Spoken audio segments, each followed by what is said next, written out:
사랑하는 목양의 모든 성도 여러분, 주님 안에서 여러분 한 분 한 분에게 안부를 전해드립니다. 지난 한 주간 동안도 평안하셨는지요? 언젠가도 말씀드렸던 것처럼 성경이 말하는 평안은 비바람이 몰아치는 가운데 어미새 품에 안긴 아기 새가 누리는 것과 같은 평안이라고 할 수 있을 것 같습니다. 세상의 비바람은 아직 잠잠해지지 않았습니다. 전문가들도 이 코로나 바이러스로 인한 사태가 언제 그 정점을 지나서 다시 누그러질지 예측할 수 없다라고 말하는 그런 상황을 우리가 지나고 있습니다. 하지만 여러분, 하나님이 우리 인생의 주인이십니다. 하나님은 우리를 구원하실 뿐 아니라 시편 91편 말씀처럼 그의 날개 깃 아래 우리를 품어 주십니다. 어미새 품에 안긴 아기새가 누리는 그런 평안이 오늘 이 아침에 예배하는 우리 목양의 모든 가정들에게 있기를 간절히 소망합니다. 각 가정에서 예배하는 자리마다 하나님의 풍성한 위로와 은혜가 있기를 간절히 바랍니다. 오늘 우리가 함께 나눌 하나님의 말씀은 골로새서 3장 18절부터 4장 1절까지 말씀입니다. 골로새서 3장 18절부터 4장 1절까지 말씀 찾으시면 여러분 제가 한번 읽어드리도록 하겠습니다. 아내들아 남편에게 복종하라. 이는 주 안에서 마땅하니라. 남편들아 아내를 사랑하며 괴롭게 하지 말라. 자녀들아 모든 일에 부모에게 순종하라. 이는 주 안에서 기쁘게 하는 것이니라. 아비들아 너희 자녀를 노엽게 하지 말지니 낙심할까 함이라. 종들아 모든 일에 육신의 상전들에게 순종하되 사람을 기쁘게 하는 자와 같이 눈가림만 하지 말고 오직 주를 두려워하여 성실한 마음으로 하라. 무슨 일을 하든지 마음을 다하여 주께 하듯 하고 사람에게 하듯 하지 말라. 이는 기업의 상을 주께 받을 줄 아나니 너희는 주 그리스도를 섬기느니라. 불의를 행하는 자는 불의의 보응을 받으리니 주는 사람을 외모로 취하심이 없느니라. 상전들아 의와 공평을 종들에게 베풀지니 너희에게도 하늘의 상전이 계심을 알지어다. 아멘. 저희가 함께 모여서 예배를 드리지 못하는 동안 주중에 여러 성도분들께 제가 메시지를 보내드리고 있습니다.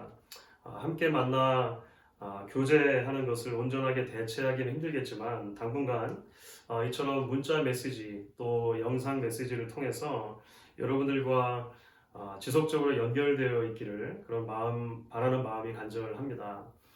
제가 지난 목요일에 여러분들께 보내드렸던 문자 메시지 가운데 집에 있어야 하는 이유라고 하는 제목의 글 하나를 소개해드렸죠.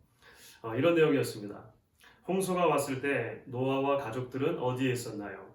답은 집에이죠. 방주에 우리가 이렇게 할 수 있을 것 같습니다. 새 천사가 아브라함을 방문했을 때 그는 어디에 있었나요? 집에.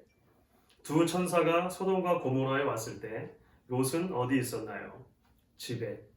천사가 이집트에 있는 마다들을 죽였을 때 이스라엘 백성들은 어디에 있었나요? 집에. 예수의 제자들이 성령을 받을 때 어디에 있었나요? 집에. 아나니아가 바울을 보러 왔을 때 바울은 어디에 있었나요? 집에. 우리가 코로나 바이러스로 인해서 어디에 있어야 하나요? 집에. 이런 내용이었죠. 바이러스의 확산을 늦추거나 막기 위해서 우리가 할 수 있는 가장 중요하고 또 가장 쉬운 일들 중에 하나로 전문가들이 꼽는 것이 바로 사회적 거리두기입니다. 소셜 디스턴싱이죠. 쉽게 말하면 웬만하면 밖에 나가지 말고 집에 있으라는 그런 말입니다. 그래서 누군가 말씀드렸던 것 같이 우리가 집에 있어야 하는 이유라는 그런 글들도 우스갯처럼 올린 것 같아요. 사랑하는 여러분, 이 시대는 마치 강도 만난 시대와 같은 그런 때가 되었습니다. 이런 강도 만난 것과 같은 시대를 지나는 우리들이 기억해야 할 중요한 한 가지가 있습니다. 그것은 성도와 교회가 자신의 건강과 삶에 선한 청지기로 부름받았을 뿐만 아니라 동시에 이 시대의 선한 이웃으로도 부름을 받았다는 것입니다. 그래서 우리가 집에 있는 것은 나와 내 가족의 건강을 지키는 일일 뿐만 아니라 선한 사마리아인이 되어서 적극적으로 이웃 사랑을 실천하는 것이라고 하는 것도 우리가 기억할 필요가 있는 것이죠. 자, 그런데 여러분, 그러다 보니 일종의 부작용이 생기는 것 같아요. 집에 있다 보니 가족들과 너무 많은 시간을 보내게 되어 버렸다는 것입니다. 대부분 직장이 문을 닫았지요. 우리 자녀들도 학교를 가지 않고 있습니다. 하루 종일 식구끼리 집에만 있는 날들이 이제 몇 주가 계속되고 있는 것이죠. 그래서 어떤 분들이 말씀하시더군요. 목사님, 학교 안 가고 집에만 있다 보니까 애들이 난리가 났어요. 근질근질한지 매일 서로 치고 받고 싸워요. 사실 여러분, 아이들만 그렇겠습니까? 어른들도 마찬가지 아니겠습니까? 그래서 저는 오늘 우리가 함께 읽은 이 골로새서의 말씀이 순서를 따라 살펴보는 것이긴 합니다만 참으로 시의적절하다 이렇게 생각을 합니다. 여러분, 오늘 말씀은 소위 가정 규례입니다. 하우스 코드라고 흔히 말하는 가정 규례입니다. 신약 성경에는 가정과 관련된 이런 규례들이 등장하는 대목이 몇 곳이 있죠. 대표적으로 에베소서, 또 우리 골로새서, 베드로전서 이런 말씀들이 이런 가정 규례를 다루고 있습니다. 모두가 다 구원받은 하나님의 백성들이 일구어 가야 할 가정은 어떤 모습이어야 하는가를 설명하고 있는 것이죠. 여러분, 특히 이 말씀들은 당시 로마 시대에 가정이라고 하는 테두리 안에 있는 여러 관계들을 구체적으로 언급하면서 이야기를 합니다. 남편과 아내 사이에, 부모와 자녀 사이에, 그리고 종과 주인과 종, 흔히 종이라고 번역되는데 사실은 노예이죠. 상전과 노예 사이에 이런 여러 관계들을 이야기해주고 있는 것입니다. 사실 성경의 가정 규례에 대해서 많은 학자들이 사회적으로, 문화적으로, 또 신학적으로 어떤 의미들을 가지고 있는지를 논의를 해왔습니다. 하지만 오늘 아침에 저희는요, 전문적인 논의들보다는 우리가 지금 지나가고 있는 이 현실과 관련해서 오늘 말씀을 가지고 적용해 볼 수 있는 부분이 무엇인가 조금 더 초점을 맞추어서 이야기를 해보려고 합니다. 그 어느 때보다도 집에 있는 시간이 많고 또 가족들과 부딪히는 시간이 많은 이런 시기에 우리가 오늘 말씀을 통해서 붙들어야 하는 진리가 무엇일까를 같이 생각해 보는 것이죠. 자, 그럼 첫 번째로 우리는 이 시기를 하나님이 주신 가정의 소중함을 적극적으로 기억하고 나누는 시기로 삼아야 할 것입니다. 말씀드린 대로 골로새 교회는 쇠퇴해가는 도시에 있는 문제가 많은 교회였습니다. 안팎의 어려움이 교회를 아주 힘들게 하고 있었다는 것이죠. 그래서 골로새서 전체를 통해서 사도 바울은 그 골로새 교회 교인들에게, 성도들에게 여러 가지 신앙적인 권면을 해주었습니다. 복음 위에 서는 교회가 되십시오. 그리스도의 몸인 것을 잊지 않는 교회가 되십시오. 아래의 것을, 땅의 것을 찾는 것이 아니라 위의 것을 찾는 성도들이 되십시오. 이런 종류의 권면들을 바울이 해줬다고 하는 것이죠. 그런데 그런 바울이 이제 자신의 편지의 말미에서 잠시 지면을 할애해 가정에 대해서 이야기를 하고 있다는 것입니다. 아내는 남편을, 남편은 아내를 어떻게 대해야 하는가? 부모가 자녀를, 자녀는 부모를 어떻게 대해야 하는가? 주인이 노예를, 노예는 주인을 어떻게 대해야 하는가? 바울은 아주 구체적인 가족 구성원들을 언급하면서 권면을 해주고 있다는 것입니다. 여러분, 그 이유가 무엇일까요? 결국 성도의 각 가정이 건강한 교회를 이루는 기초가 되기 때문입니다.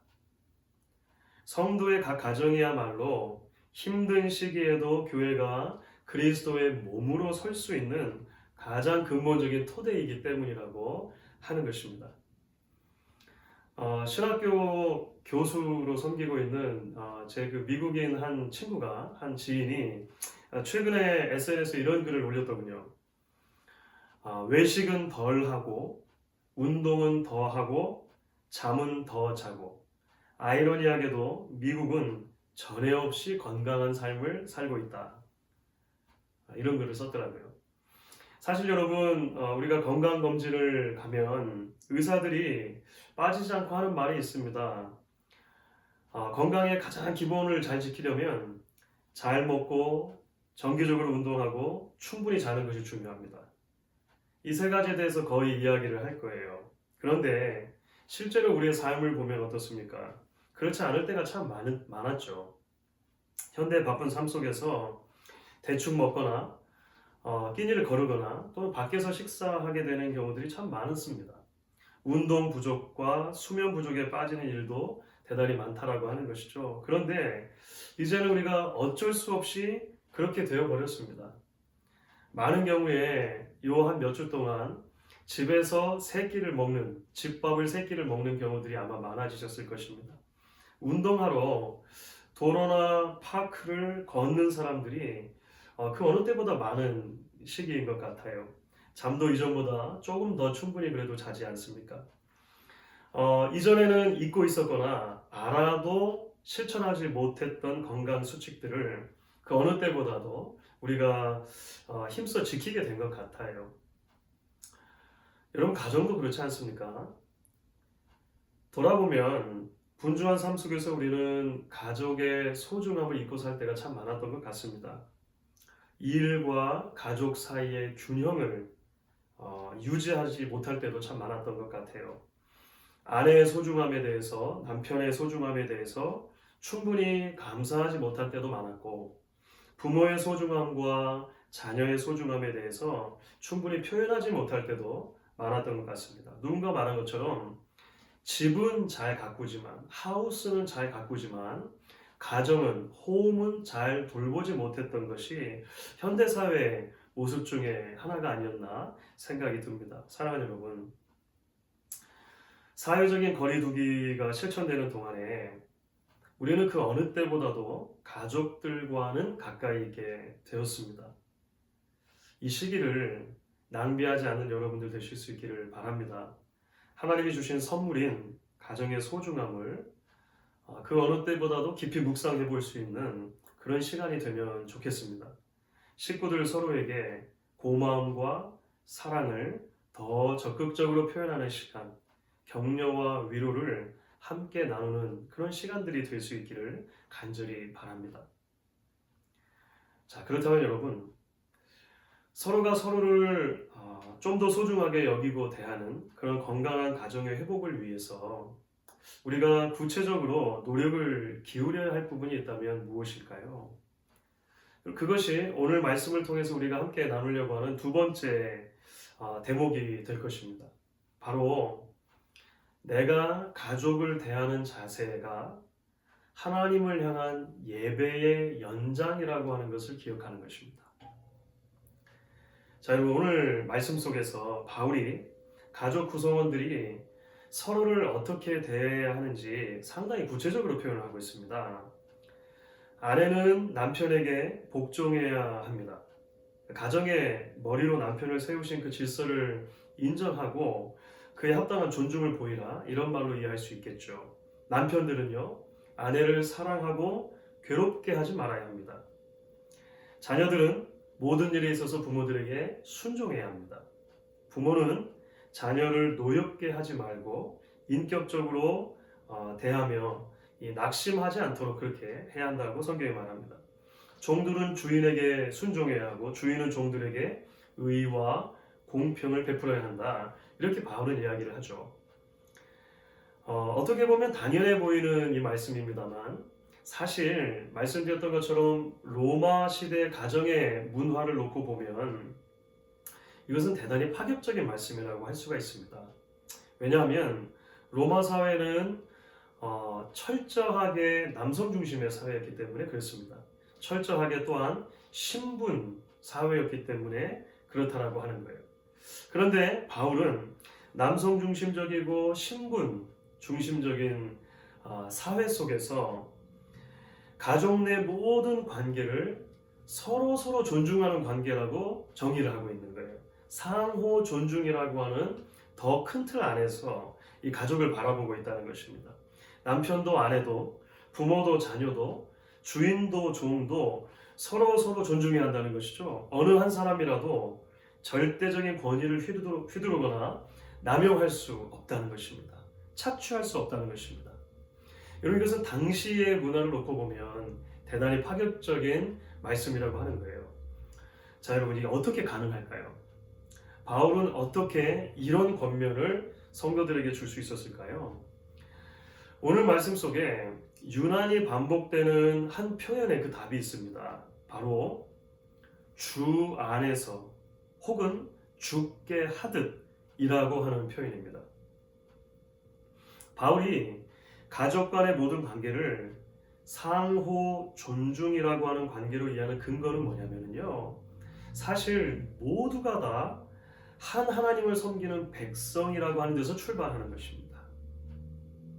모두가 다 진정한 주인이신 하나님을 섬기는 백성이기 때문에 서로를 대할 때는 주께 하듯 대해야 한다 라고 바울은 이야기를 하는 것입니다. 아내가 남편에게 복종하는 것도, 남편이 아내를 사랑하는 것도 모두가 다 예배의 연장인 것입니다. 자녀가 부모에게 순종하는 것도, 부모가 자녀를 섬기며 돌보는 것도 모두가 다 예배의 연장이라고 하는 것이죠. 하나님을 향한 우리의 태도가 우리의 가족들을 향한 태도에 그대로 반영되어져야 한다라고 바울은 말하는 것입니다. 사랑하는 여러분, 다음 한 주간 동안 우리가 이것을 연습해 보면 어떨까요? 가족들이 서로를 주께 하듯 대해보는 연습입니다. 주께 하듯 아내를 사랑하고, 주께 하듯 남편을 존중하고, 주께 하듯 부모에게 순종하고, 주께 하듯 자녀를 돌보는 연습. 그 어느 때보다도 우리가 가족과 함께 있게 된 시간이 많아진 이 기간 동안 우리가 함께 이것을 연습해 볼 수 있으면 좋겠습니다. 오늘은 원래대로라면 온가족 예배로 모였을 날이죠. 비록 우리가 예배당에서 함께 하지는 못하지만 오늘 말씀을 통해 이 시기를 지나는 우리 모든 가정들에게 주시는 하나님의 메시지가 있다고 저는 그렇게 믿습니다. 주 안에서 사랑하는 성도 여러분, 여러분들을 정말 뵙고 싶습니다. 다시 뵐 그날까지 하나님이 주신 하루하루를 믿음으로 살아가는 목양의 모든 가정들이 될 수 있기를 주의 이름으로 간절히 축원합니다. 우리 한번 기도하도록 하겠습니다. 하나님 아버지, 감사합니다. 오늘 각 가정에서 예배드리는 자리에 하나님께서 함께 하심을 믿으며 감사합니다. 하나님, 그 어느 때보다도 각 가정이 가족들과 식구들과 함께 머무는 시간이 많아진 시기를 우리가 살아가고 있습니다. 코로나 바이러스로 인해서 하나님, 우리가 집에 있는 이런 모든 기간들 동안에 하나님, 우리가 더욱더 믿음을 훈련할 수 있기를 원합니다. 각 가정들에 특별히 하나님이 주신 이 가정의 소중함을 함께 나누는 일들이 있게 하시고, 서로가 서로를 바라볼 때 주께 하듯 바라보며 대할 수 있는 믿음의 훈련이 더욱더 견고해지는 시기가 되게 해주시기를 원합니다. 우리가 함께 얼굴과 얼굴을 맞대며 만나 예배할 그날까지 목양 공동체에 속한 모든 가정들을 주의 장중에 품어주시고, 우리 모두에게 이 비바람 있는 풍랑을 지나면서도 하나님의 품에 안겨있는 아름다운 평안함이 우리의 마음을 주장할 수 있도록 또한 하나님 도와 주시옵소서. 감사드리며 예수님의 이름으로 기도했습니다. 아멘.